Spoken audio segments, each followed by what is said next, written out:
Unang tanong po namin, nasaan po ang Pangulo ngayon? Nakamonitor po siya? Tinututukan ba niya yung mga pangyayari? Opo, nakamonitor naman po siya.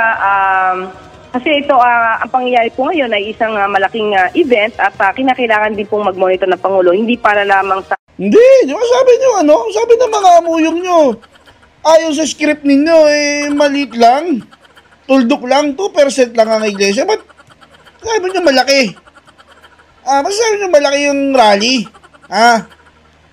Di ba? Nasa script ninyo Di ba? Dapat, ang script, sinusunod, Auntie Claire. Sunod ka sa script nyo, maliit lang ang iglesia. Huwag tayong mabahala. Pero nakamonitor, mga kabayan. Nagmo-monitor. Tapos, yung AFP, full blast. Di ba? PNP, full blast din. Sana, nung bagyo, ganyan din kayo kahanda. Full blast din kayo. Nung bagyo, sa una, usang gala, nawawala kayo. At yun mga kabayan, ano pong masasabi nyo dito sa balita na ito pong si Bongbong Marcos? Talagang masusing nakamonitor po. Dito po sa nangyayaring peaceful rally. Yan, ng INC mga kabayan. Mantakin po ninyo, di po ba sinasabi po nila na yung mga amuyong po nito ni Marcos, sinasabi po na tuldok lamang daw po. 2% lang ang Iglesia ni Cristo. Diba? At sinisigaw pa po ng mga amuyong nila na tanging Katoliko lang ang makapagpapabagsak ng Pangulo. EDSA 1, EDSA 2, EDSA 3. Tanging Katoliko lang. Diba? Proud na proud Bakit? INC, tuldok lang kayo. Pero, mga kabayan, yung tuldok, minomonitor ni Junior. Ito po yung balita patungkol dyan. Pakinggan po natin Pakinggan po natin yung balita patungkol dyan na kung saan tinabagay nagpa-panic mode. Panic mode na po. Itong Malacanang. Ito ba, panoorin po natin. Good morning. At unang tanong po namin, nasaan po ang Pangulo ngayon? Nakamonitor po siya? Tinututukan ba niya yung mga pangyayari? Grabe ka naman, ma'am. Hindi mo pa pinaganda si Auntie Claire. Biglang direkta mo naman kagad yung tanong, nasaan yung Pangulo? Diba? Baka madulas yan, ma'am. Masabi, nasa Singapore. Hindi. Nagmo-monitor daw mga bayan. Nagmo-monitor. Ito, sige. Opo, nakamonitor naman po siya. Kasi ito, ang pangyayari po ngayon ay isang malaking event at kinakailangan din pong mag-monitor ng Pangulo. Hindi para lamang sa...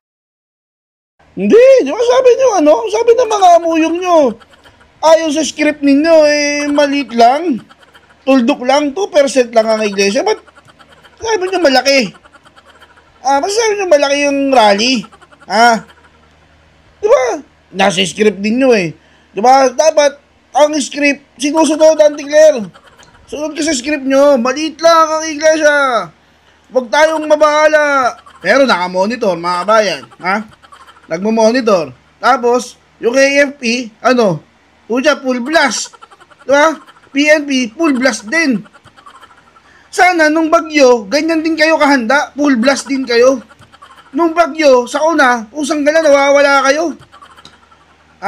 Pero pagdating dyan sa rally, ng 2%, ng tuldok lang, sabi nyo nga, pusang gala, full blast kayo. Anong kabalintunaan yan? Parang yung sinasabi ninyo ay hindi tumutugma sa sinasabi ninyo. Hindi po ba mga kabayan? Patawa tong mga to ito, sige, tuloy po natin. Sa mga pagbabanta, di umano ng iba, ang destabilization. But syempre kailangan niya madinig kung ano ba yung mga nais pa ng mga kababayan natin na magawa ng gobyerno. Yusek, ang Pangulo ba sa punto ito ay nababahala kapag nakikita niya na may mga ganitong klaseng pagtitipon?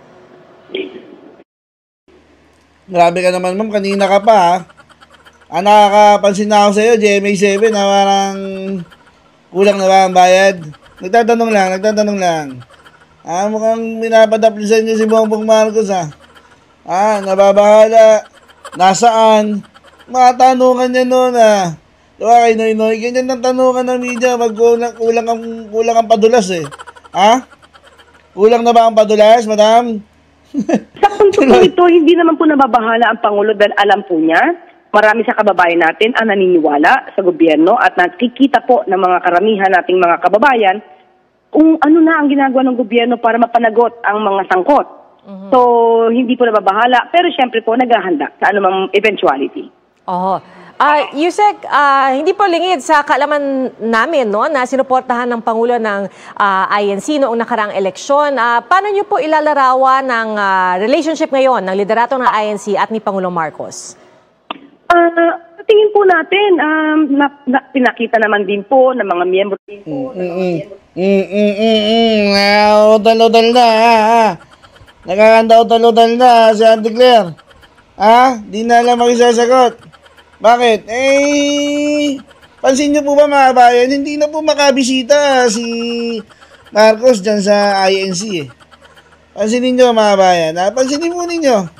Noong birthday po ng Ka Eduardo, itong nakakalilipas na birthday noong October mga kabayan. Diba? Nagpunta po si BP Inday Sara. Nakapagpa-picture pa po kay Ka Eduardo. Si Marcos po, pinapasok po ba? Mukhang hindi na po pinapapasok sa central office Mukhang hindi na po pinapapasok sa central office si Marcos Kakandaw talo-tal pa si Auntie Claire tawag mo dito? Magtanggol sa amon niya Natanong lang na matindi. Kamusta na ang relasyon ng INC kay Bongbong Marcos? Nagkandaw talo-tal na po si Auntie Claire. Tingin po natin, pinakita naman din po ng mga miyembro ng INC na sila po ay laban sa korupsyon.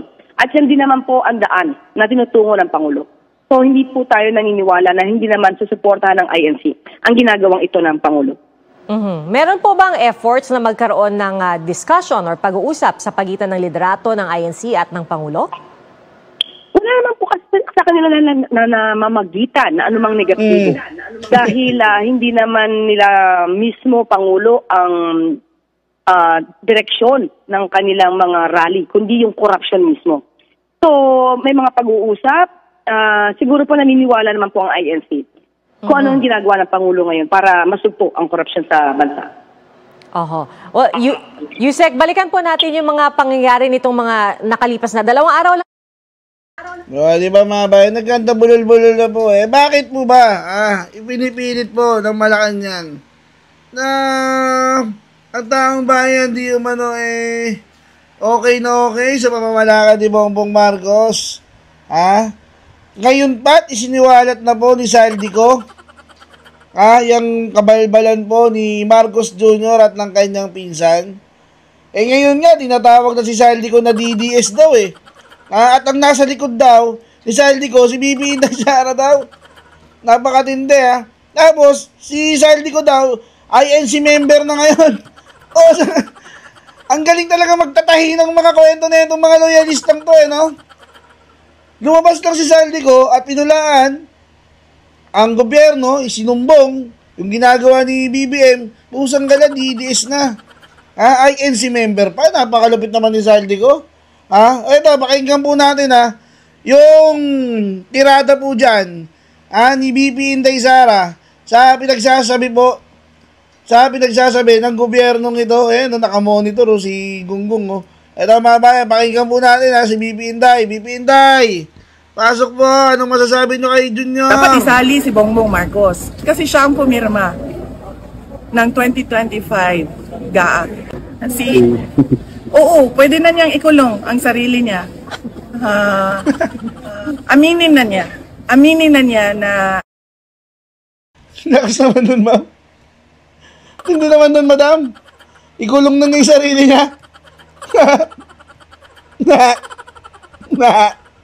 Ano talaga, meron siyang pagkukulang. At hindi lang maliit na pagkukulang malaking pagkukulang. Meron siyang malaking pagkukulang sa kanyang trabaho para sa ating bayan. Kaya pwede na niyang ikulong ang sarili niya. Tiniyak niya na may makukulong bago magpasko. Pero nang tinanong siya na kasama ba rito si dating Speaker Martin Romualdez, ang sagot niya ay wala pa daw ebidensya. At kung mayroon man, pasasagutin daw. Ano po yung reaction niya dito? Hindi na po niya, baka lang, hindi na naman niya binasa na sinabi niyang binasa yung budget ng 2025. Ang pinag-uusapan natin dito ay yung budget ng 2025. Makikita mo na yung project ng o yung budget ng Pangulo o Executive Department ay nasa NEP, nasa National Expenditure Program.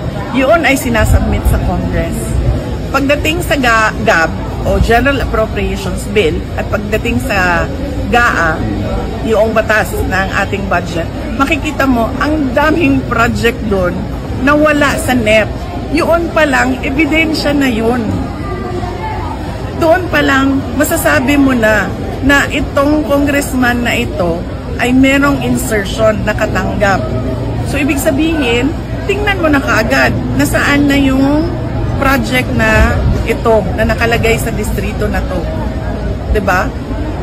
Ang pinaka-ebidensya natin dito ay ang 2025 budget. Huwag na tayo lumayo kasi doon makikita mo ang siningit ng Kongreso na mga projects. Dapat doon nakatutok ang kanilang investigasyon. At paano natin nasabi na ebidensya yon kontra kay Martin Romualdez? Dahil pagdaan sa House, lumobo yung pera, lumaki yung budget galing sa NEP. O so, sino ba ang mag-uutos nun? Yung mga congressman na kung saan-saan lang? Siyempre yung leader, yung speaker.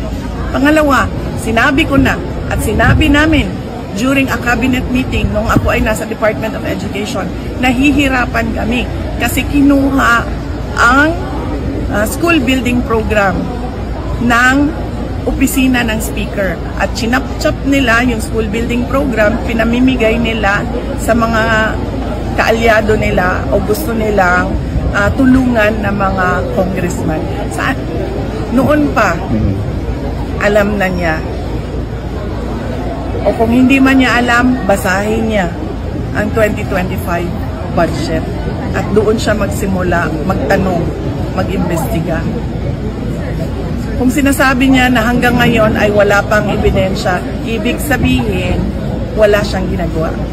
Dapat isali si Martin Romualdez. Dapat isali si Bongbong Marcos kasi siya ang pumirma ng 2025 GAA. In fact, meron tayong question, di ba, sa 2025 GAA natin na nasa Supreme Court na sinasabing unconstitutional ang ating budget. Diba?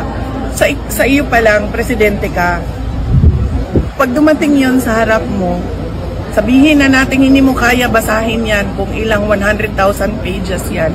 Pero meron kang mga tao na isa-isa titingnan lahat yon. Tama ba ito? Tama ba ito? Tama ba ito? Bago mo siya pirmahan. Yun ang panigurado mo. Yun ang oath mo sa batas under our Constitution na faithful yung ating budget sa pera, sa paggawa at sa paggamit. Therefore, lahat ng mga anomalya doon kasama ang Pangulo. Kasi naging batas lang naman yun dahil sa pirma hindi magagamit yung pera, hindi lalabas yung pera. Isali sa makukulong vice bago magpasko. Oo, pwede na niyang ikulong ang sarili niya. Aminin na niya na ano talaga, meron siyang pagkukulang. At hindi lang maliit na pagkukulang, malaking pagkukulang. Meron siyang malaking pagkukulang sa kanyang trabaho para sa ating bayan. Kaya pwede na niyang ikulong ang sarili niya. Pasilip-silip ka pa sa teleskopyo mo. Nagmo-monitor ka ba? Diba? Pwede mo na ikulong ang sarili mo, sir. Ayon na rin po ito kay BP Inday Sara. Pwede mo na ikulong ang sarili mo. At hanggang dyan na lang po, mga kabayan. At magkita-kita po tayo sa iba pa nating mga video. Paalam.